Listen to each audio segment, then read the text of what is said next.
Hello, I'm Peter Dixon. I'm the reader in Croxton with Hollington in the Diocese of Lichfield.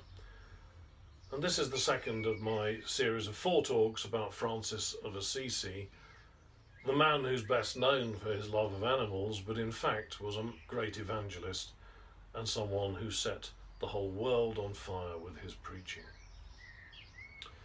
In the first talk, we left Francis having broken off with his parents and their values, and to set out on a new life of voluntary poverty as a hermit and repairer of derelict churches in and around Assisi. After the split with his father in 1205, God planted a phrase in Francis' mind: choose the bitter instead of the sweet. Choose the bitter instead of the sweet. It kept going over and over in his mind, and it drove him mad. But he didn't know what it was supposed to mean. One day, Francis was walking down the road outside Assisi. The road passed through a narrow cutting. Now, you may have been taught that people in medieval Europe were dirty, but that's not actually true. Okay, they didn't know about bacteria, viruses and hygiene, but they did have soap and they kept themselves clean. And they would use herbs as a deodorant and would chew herbs to keep their breath fresh. After all, nobody wants to be next to a smelly person. Francis was fastidious about cleanliness, and he looked upon lepers with disgust. He would not go closer than a mile to the leper colony, and even there he held a handkerchief against his nose. So, to get back to that phrase, choose the bitter instead of the sweet. While walking through the narrow gorge I mentioned, he came face to face with a leper, all disfigured and stinking in filthy rags. His first instinct was to turn round and run, but that phrase, choose the bitter instead of the sweet, came into his mind again. He recognized it as a word from God, and acting on impulse, inspired by the Holy Spirit, he went up to the leper, gave him a hug, and sat down by the roadside to talk. Francis was filled with the Holy Spirit during this talk, and when they were finished, they got up and parted company, going their separate ways. Now, remember, they were in a narrow gorge with no side exits. So, after a few paces, Francis turned round to repeat his goodbye, and he found the leper had vanished. There were no side exits, no way out. He'd simply vanished into thin air.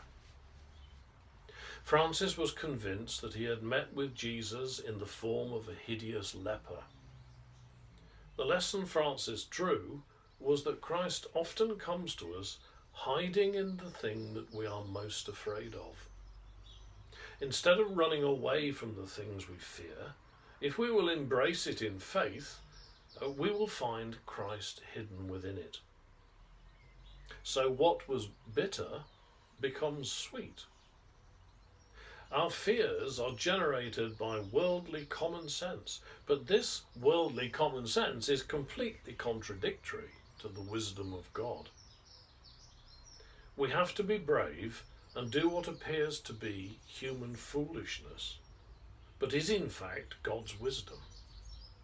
For the foolishness of God is greater than the wisdom of men, says the Bible. This was a life-changing episode for Francis. In his testament, a sort of autobiography, he says, "And after that I lingered a little and then left the world." It marked the end of a phase of his life and a deeper conversion to Christ, in which he was willing to give up what seemed sensible and adopt the wisdom of Christ. Sometimes we think that conversion is a one-off experience, like St. Paul on the road to Damascus. The truth is that most of us, myself included, actually have a series of experiences over a lifetime which build a deeper and deeper conversion away from the values of the world and towards the values of Jesus set out in the Sermon on the Mount.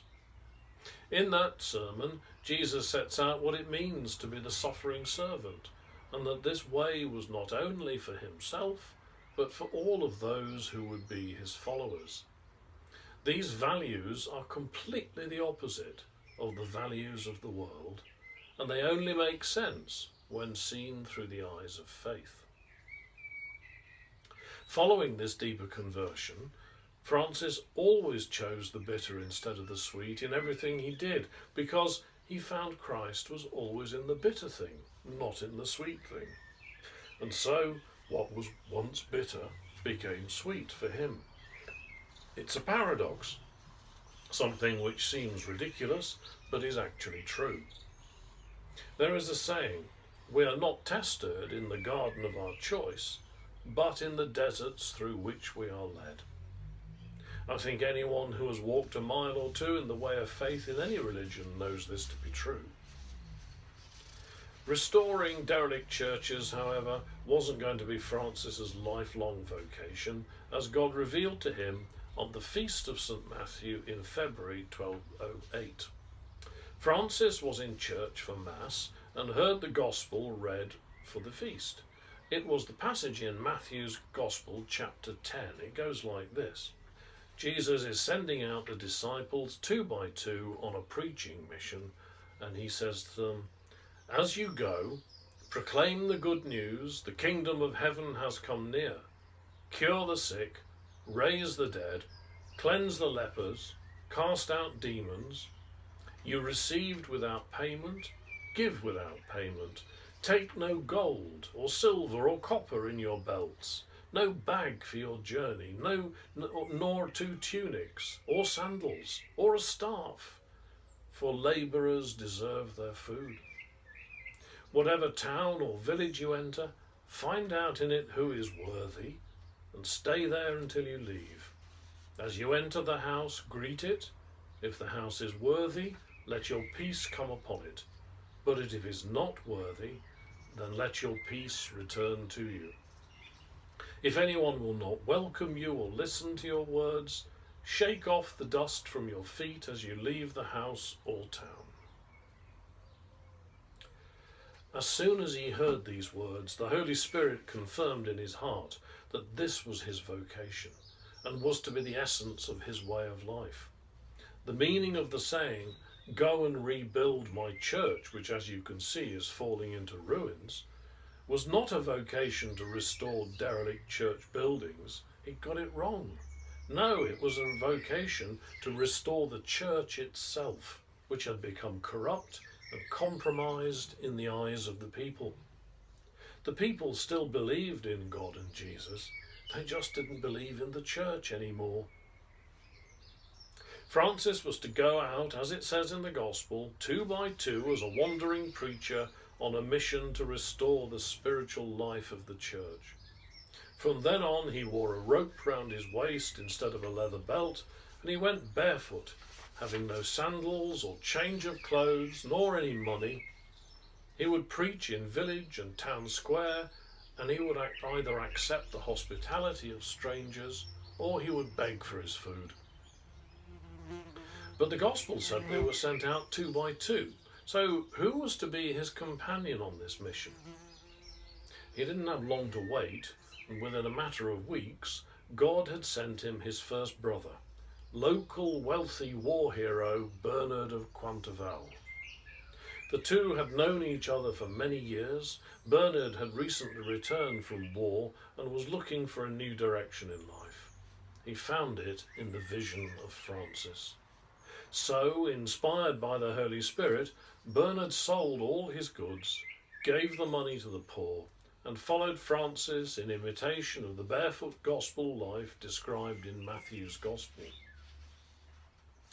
Over the next few months, more brothers came to join them, and things were gathering speed. Soon, Francis realized he needed the Pope's blessing and protection for his new order. Without that, they would be vulnerable to accusations of heresy, and they could find themselves being suppressed by the church authorities. It was serious. In 1209, the Pope began to wage war against the Cathar heretics, who had more or less replaced the Catholic Church in Languedoc in southern France. The Cathars practiced an extreme version of Gnostic Christianity, in which the human body and all material things were falsely seen as evil. Only the spirit, like God, was good. They therefore practiced severe asceticism, such as prolonged fasting, hair shirts, flagellation, and so on, and some even starved themselves to death in the name of Christ. Such extremes are not part of mainstream Christianity. It took 20 years of fighting, massacres, and burnings at the stake, but in the end, the Cathars were cornered in a mountain-top fortress at Montségur. The fortress was captured, and over 200 Cathars were burned at the stake. After that, the remnant of the movement went underground, as the Inquisition spent decades rooting them out. There was therefore little sympathy in the Church for another headstrong young man with visionary ideas which might threaten the stability and power of the Church. Francis needed the Pope's blessing, and so he set off to Rome. At first, the Pope would not even grant him an audience. But that night, the Pope had a dream in which he saw the Lateran palace where he lived crumbling and falling down. In the dream, he saw the walls were being held up by a little beggar man. The Pope realized this was a vision of the failing Church, and as he looked closely, he recognized that the little beggar holding up the walls was none other than the hermit of Assisi. He immediately sent men to find Francis and had him brought before him, and he was granted a rule of life and a blessing for his order, which he called the Order of Friars Minor. This vision for a new order quickly took hold in the popular imagination, and before Francis died in 1226, aged just 44, 17 years later, Francis had attracted around 5,000 men who would have responded to the call and sold their goods, given to the poor, and gone to follow Jesus in the gospel life. During that time, he helped Clare of Assisi establish the second order of Poor Clares, an enclosed order of nuns, and he also created the third order, made up of ordinary people like you and me, living ordinary lives, but inspired by the principles of Francis' gospel way of life. His impact on the Church as an institution and on the common people in drawing them back to faith is almost beyond measure. He is still an inspiration to millions today, and it is no coincidence that our present Pope chose the name Francis. In my next talk, I'll look more closely at the way of life of the friars, what they preached, and why it was all so electrifying. Thank you. I'll see you then.